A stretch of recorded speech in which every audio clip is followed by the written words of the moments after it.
প্রফুল্ল দাস, আপনারা শুনেছেন যে উনি আমাদের দলের 2012 থেকে 15 পর্যন্ত মণ্ডল সভাপতির দায়িত্ব পালন করেছেন। উনি দীর্ঘদিন যাবৎ একটা রোগাক্রান্ত ছিলেন। উনি গতকালকে হঠাৎ আনুমানিক হাসপাতালে ভর্তি হন 10টার দিকে এবং আজ সকাল 9টার দিকে উনি শেষ নিঃশ্বাস ত্যাগ করেন।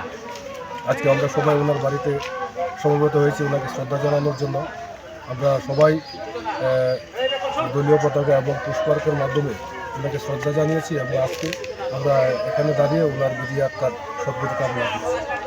আমাদের কয়ের প্রাক্তন বিশিষ্ট আমাদের নেতৃত্ব, যিনি 12 থেকে 15 পর্যন্ত কয় মণ্ডলের সভাপতি ছিলেন, আজকে এমনি সম্পর্কগতভাবে আমাদের সাধারণ সম্পাদক কয় জেলা কমিটির সদ্য সম্পর্কবাদ দাসের শ্বশুর মহাশয়, উনি শেষ নিঃশ্বাস ত্যাগ করেছেন।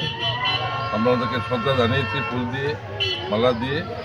আমি ওনার আত্মার সদ্গতি কামনা করি এবং ওনাদের পরিবারের সুখ সন্তত পরিবারের সাথে সমবেদনা আমরা জ্ঞাপন করি। আজ সকাল 9টায় আমাদের খোয়াই মণ্ডলের প্রাক্তন ভারতীয় জনতা পার্টির সভাপতি, যিনি 2012 থেকে 15 সাল অবধি এখানে মণ্ডল সভাপতি ছিলেন, স্বর্গীয় প্রফুল্ল দাস, উনি শেষ নিঃশ্বাস ত্যাগ করেছেন। আজকে আমরা ওনার বাড়িতে আছি।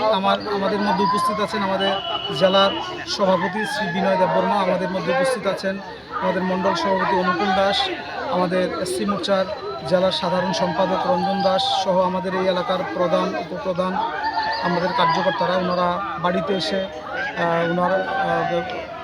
পুষ্পার্ঘ্য অর্পণ করেছেন, পতাকা দিয়ে ওনাকে পতাকা দিয়েছেন এবং সবাই আমাদের আজকে এই বাড়িতে উপস্থিত এবং আমরা সবাই ওনার আত্মার চিরশান্তি কামনা করি।